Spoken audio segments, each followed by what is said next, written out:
What kind of neighborhood turns a backyard stream into a $50,000 fine? The kind that calls itself exclusive while suffocating under its own rules. My name is Ethan Caldwell, and I never meant to start a war.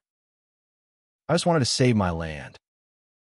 My property sat at the edge of Willow Creek, a quiet, wooded plot where the stream carved a gentle path through the earth.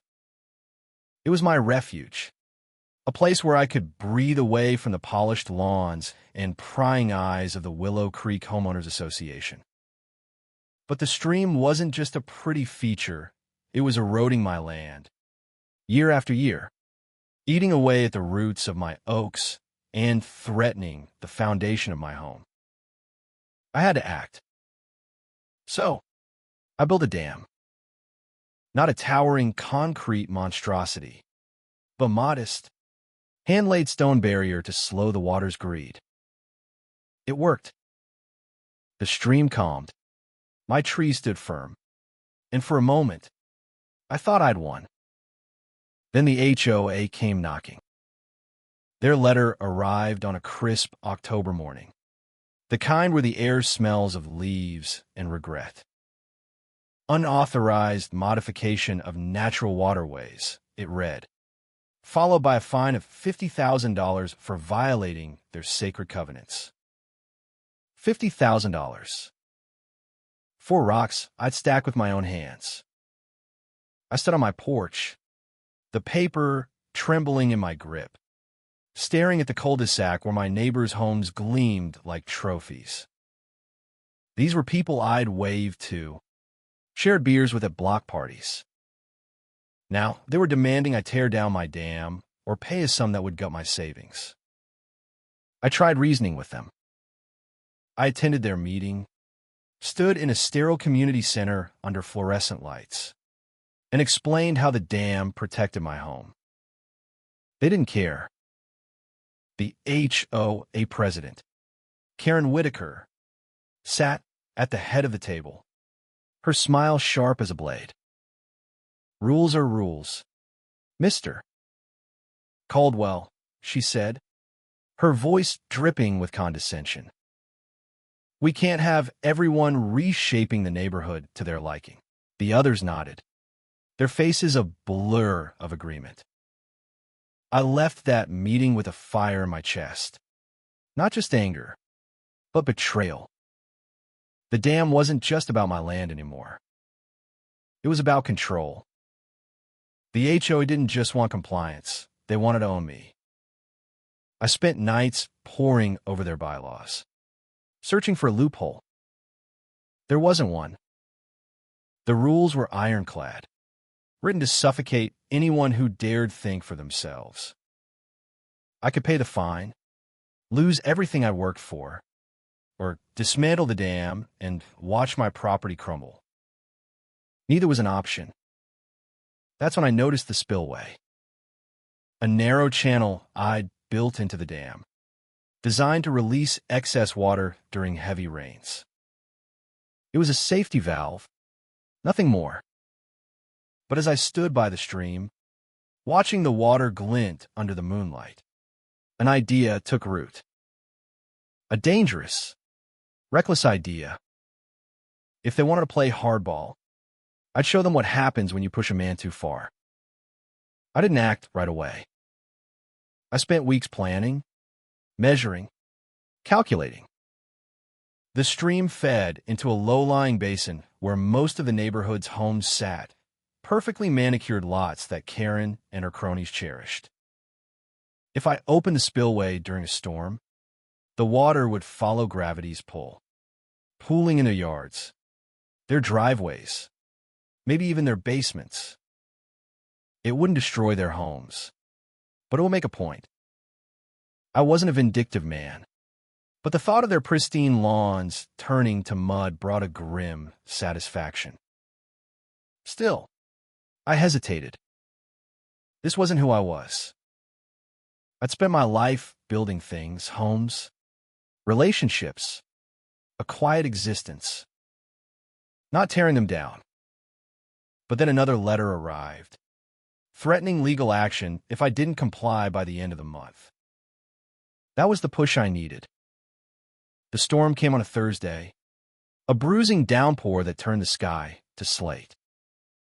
I grabbed my boots, my flashlight, and headed to the dam. The rain was relentless, soaking through my jacket as I knelt by the spillway. The lever was slick under my hands, the metal cold and unyielding. I paused, the roar of the storm drowning out the doubts in my head. This was it. No going back. I pulled the lever, and the spillway opened with a groan. Water surged through, a hungry beast set free. I stood there, heart pounding, watching the stream swell and rush toward the basin below. By morning, the neighborhood would wake to a new reality, one where their perfect little world was underwater. I didn't sleep that night. I sat by my window, watching the rain, wondering if I'd just made the biggest mistake of my life. As dawn broke, the call started. First, it was my neighbor Tom, his voice frantic. "Ethan, what the hell did you do? My yard's a lake." Then Karen, her tone venomous. "You're finished. Caldwell. You'll pay for this." I didn't answer. I drove to the basin, where the water had done exactly what I'd planned. Lawns were submerged, mailboxes tilted in the muck, and a few basements had taken on water. It wasn't catastrophic, but it was chaos. And in that chaos, I felt a strange calm. For the first time in months, I wasn't the one on the defensive. But as I stood there, watching the neighborhood grapple with the mess, I saw something I hadn't expected. A small figure wading through the water, clutching a soaked teddy bear. It was Lily, Tom's 6-year-old daughter, crying as she tried to salvage her toys from the flooded yard. My stomach twisted. This wasn't just about Karen or the HOA I'd hurt people I cared about. The guilt hit hard, but it was too late to undo what I'd done. The neighborhood was in an uproar, and I was the villain. Karen called an emergency HOA meeting, and I knew what was coming. They'd sue me, drag me through court, maybe even force me to sell my home. I crossed the line, and there was no going back. But as I prepared for the fight ahead, I found something else, a crack in the HOA's armor. A forgotten clause in the bylaws, buried in fine print, that might just turn the tables. It wasn't much, but it was enough to keep me fighting. I wasn't done yet. The clause was a lifeline, fragile but real. Tucked away in the HOA's labyrinth of rules was a provision about shared responsibility for natural water flow disruptions. It was vague, deliberately so, but it suggested that if the HOA failed to address erosion caused by the stream, they could be liable for damages to my property. My dam, in a twisted way, was a response to their negligence. I spent days digging through county records, old permits, anything that could prove the HOA knew about the stream's erosion and did nothing. Late nights blurred into early mornings, my kitchen table buried under papers and coffee mugs. I wasn't a lawyer, but I was desperate, and desperation sharpens the mind. I found it in a 1998 environmental survey, buried in the county archives, a report warning that the stream's unchecked flow could destabilize properties like mine. The HOA had received it. They'd ignored it. Armed with this, I prepared for the emergency meeting. The community center was packed, the air thick with tension. Neighbors I'd known for years glared at me like I was a stranger. Karen stood at the front, her face a mask of righteous fury. Mr. Caldwell's reckless actions have caused thousands in damages, she declared, her voice cutting through the murmurs. We're pursuing legal action to ensure he's held accountable. The crowd nodded, their anger palpable. I stood, my heart hammering, and held up the survey. Before you crucify me, I said, let's talk about why I built the dam. This report, from 1998, shows the HOA knew the stream was eroding my land. You did nothing. My dam was a fix you refused to fund. The room went quiet. Karen's smile faltered, just for a second, but it was enough. I'd struck a nerve. The meeting erupted into chaos. Some neighbors demanded answers from Karen. Others shouted at me, blaming me for their flooded yards. I didn't back down. I laid out the math. The cost of my dam versus the HOA's fine. The erosion damage versus their inaction. A few faces softened. Tom, my neighbor, looked conflicted, his daughter's flooded toys still fresh in his mind. But Karen was unrelenting. She slammed her gavel, calling for a vote to escalate the lawsuit. It passed, narrowly. As I left, Tom pulled me aside. Ethan, I get why you did it, he said, his voice low. But Lily's been crying for days. Her treehouse is ruined. Was it worth it? His words cut deeper than Karen's threats. I'd wanted to fight the HOA, not my neighbors. I drove home, the weight of his question pressing on me. That night, I found something else, a twist I hadn't seen coming. While sifting through more HOA records, I stumbled on an email chain from 2 years ago. Karen had proposed diverting the stream to protect her own property, a plan the board rejected because it would raise dues. She'd known the stream was a problem, had tried to save her own land, but when it came to mine, she led the charge to find me.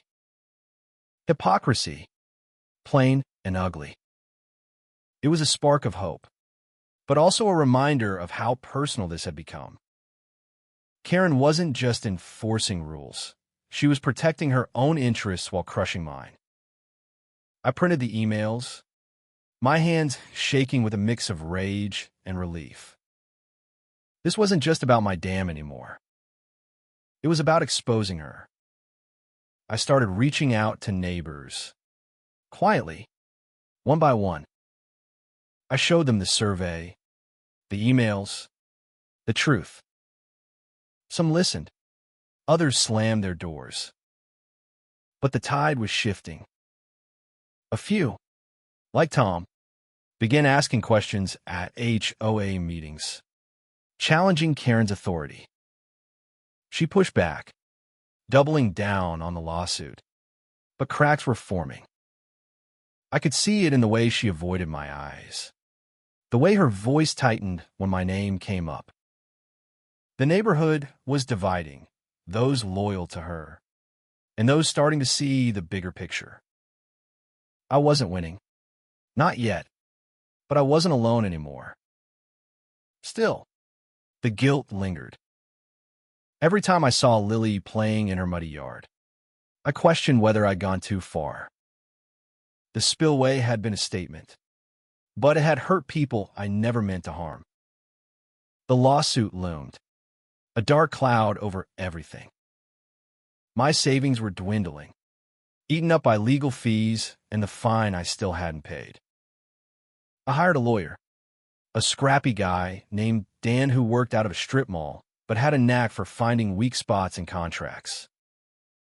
He loved the survey and the emails, called them gold, but he warned me, this is a long shot. Ethan, the HOA's got money and clout. You got guts, but that might not be enough. I didn't care. I'd already lost too much to back down now. The night before the first court hearing, I walked to the dam, the stream now calm under a clear sky. I thought about Lily, about Tom, about the neighbors I'd alienated. I thought about Karen, her smug certainty that she'd win. And I thought about the spillway, still there, still waiting. I wasn't done fighting. The courtroom smelled of polished wood and stale coffee, a sterile stage for the drama about to unfold.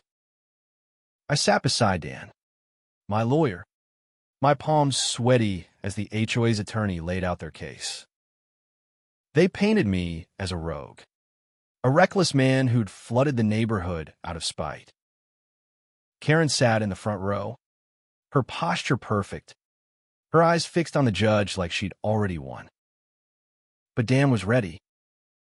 He presented the 1998 survey, the email chain, and a detailed account of the erosion damage to my property. The HOA's negligence forced my client to act, he argued.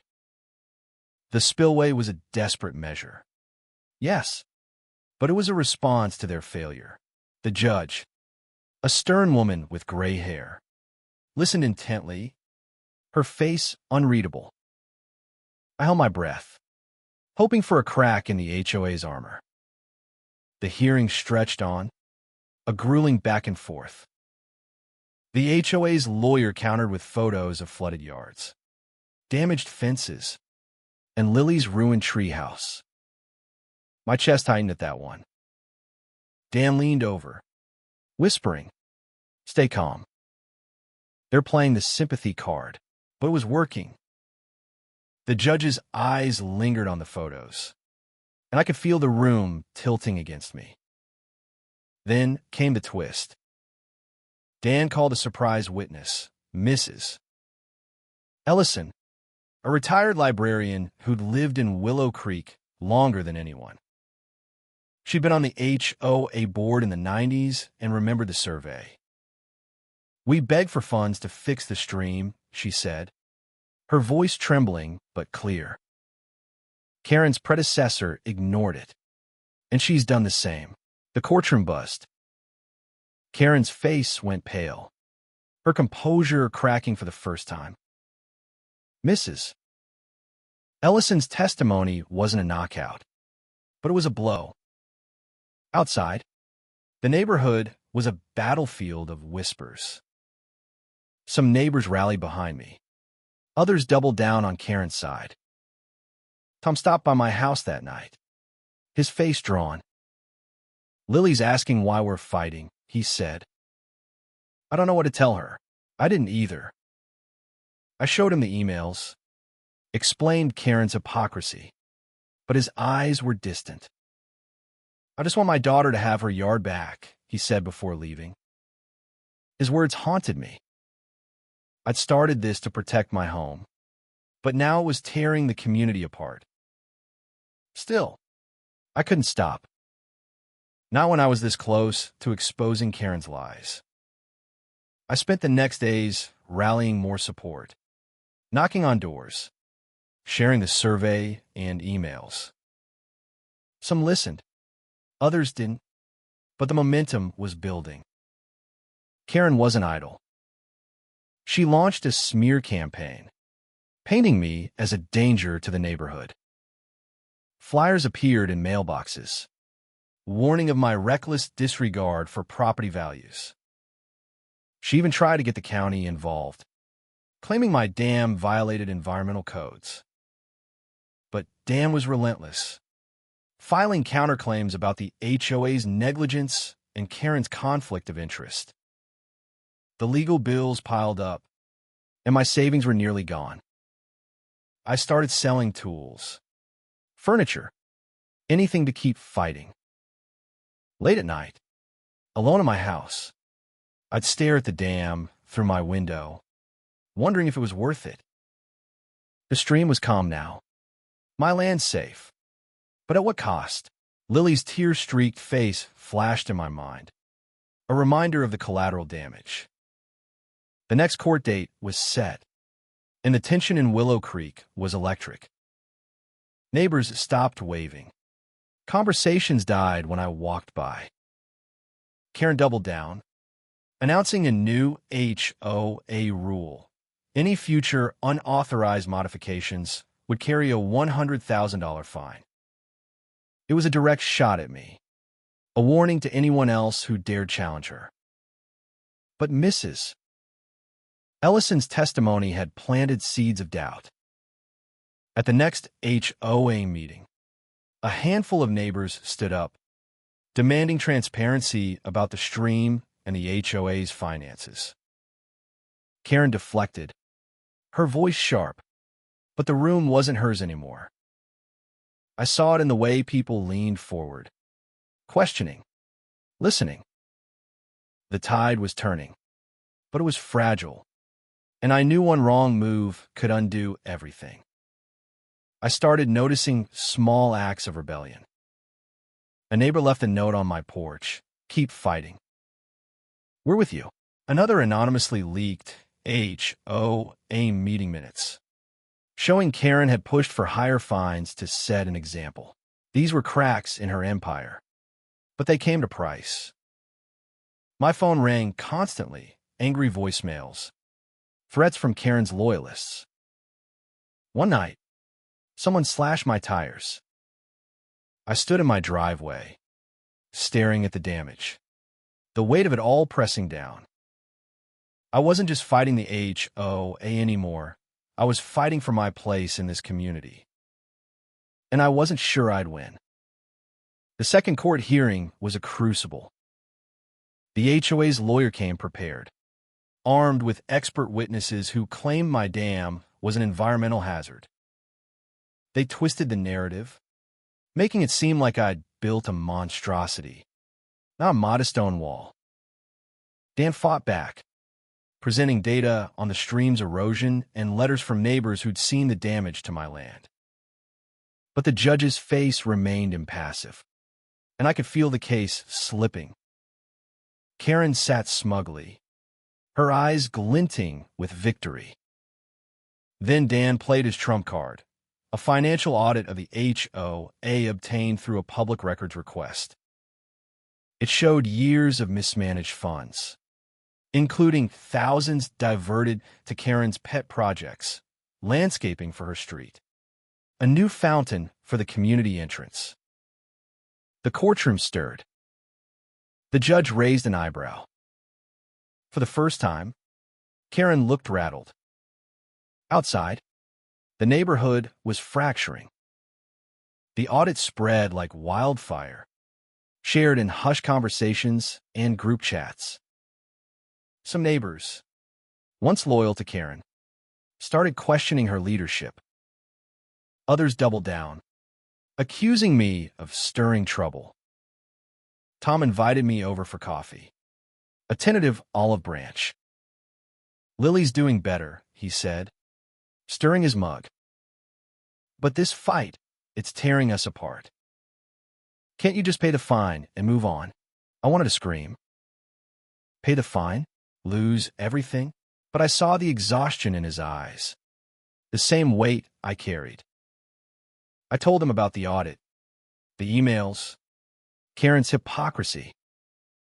He listened, nodding slowly. "I'll talk to some folks," he said.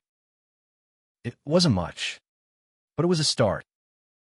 The twist came a week later, sharper and colder than I'd expected.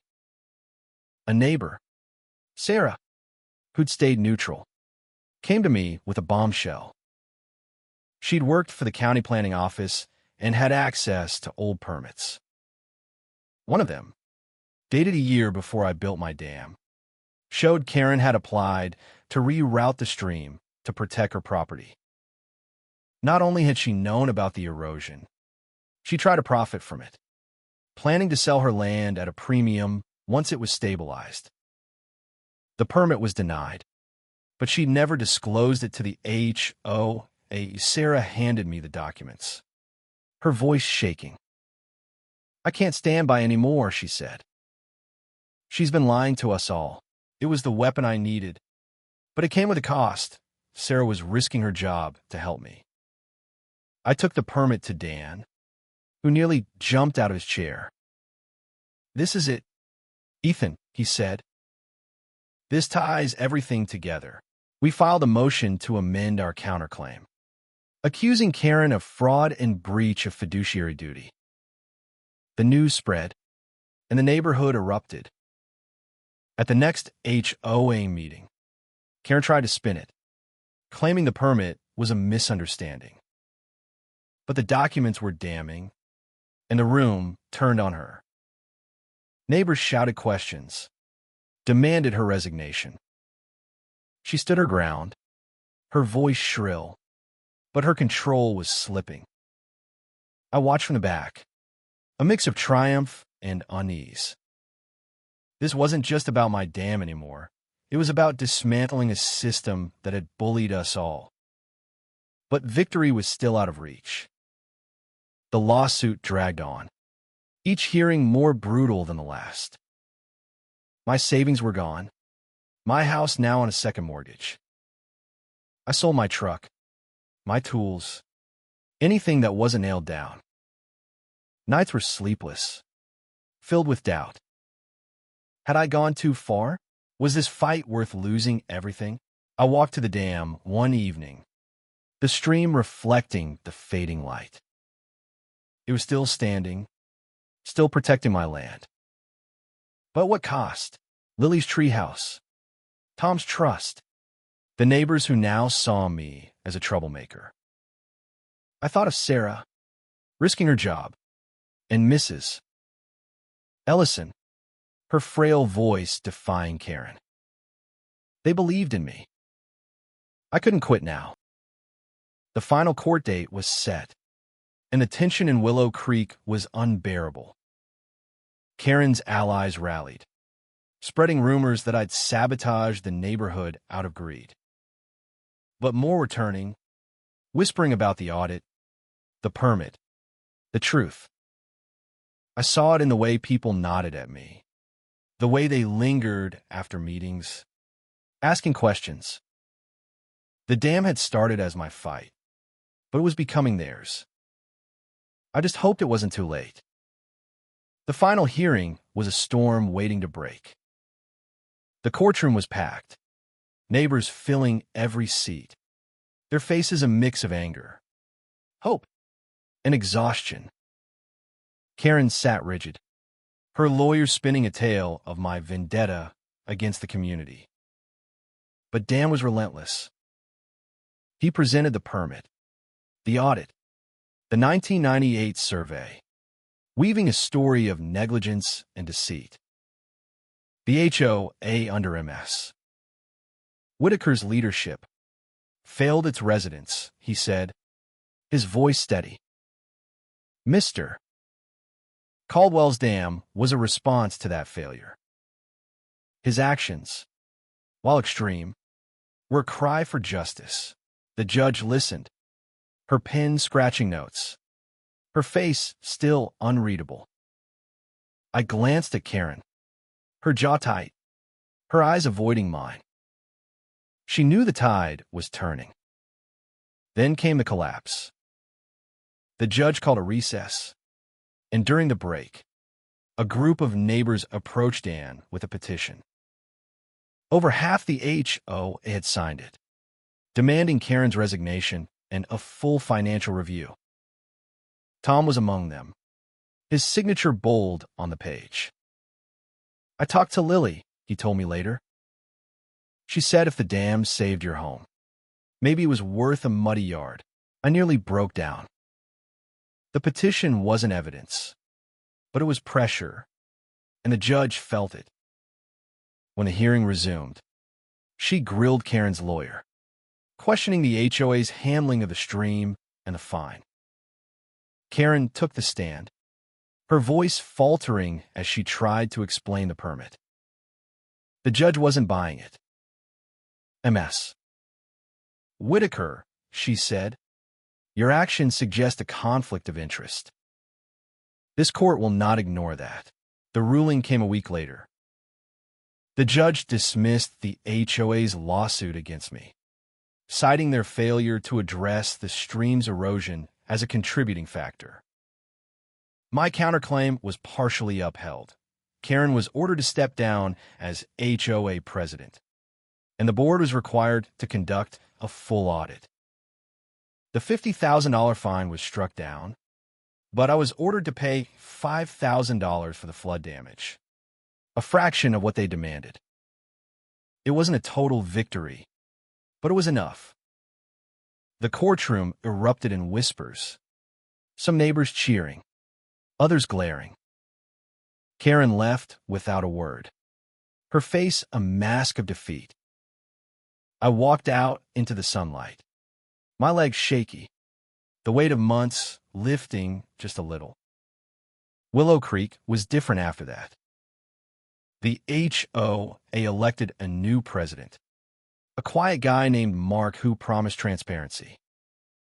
The audit uncovered more mismanagement, and dues were redirected to fix the stream properly, a county-approved retaining wall. Not just my makeshift dam. I kept the dam, though, as a reminder. Neighbors started talking again, some apologizing, others still cold. Tom invited me over for a barbecue, Lily running around with her new teddy bear.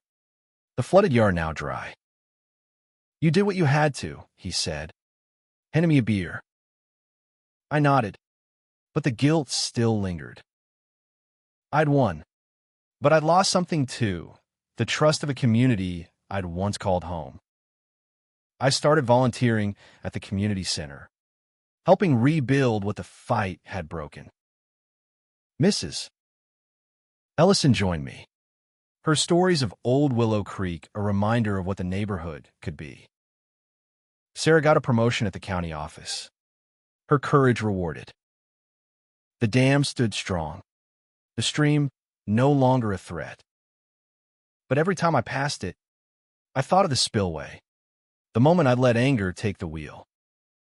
I'd fought for my home, but I'd hurt others in the process. That was the lesson I carried. Justice comes at a cost. And sometimes, the price is higher than you expect. The days after the ruling felt like waking from a fever dream. Willow Creek was quieter. The tension, easing like a held breath, finally released. I walked the neighborhood, noticing small changes, a new flower bed here, a repaired fence there. People nodded at me now, some with warmth, others with caution. The dam still stood, its stones weathered but solid, a silent monument to the fight. I'd won, but victory tasted bittersweet. Lily's tearful face, Tom's exhausted eyes, the slashed tires, they were scars I couldn't erase. I'd exposed Karen, dismantled her grip on the HOA, but I'd also fractured a community. Rebuilding it would take more than a court ruling. I started small. I offered to help Tom rebuild Lily's treehouse, spending weekends hammering boards and painting it bright blue, her favorite color. She'd run around us, laughing, her teddy bear tucked under her arm. "It's better than before," she said, climbing the ladder. Tom clapped my shoulder, a silent thank you.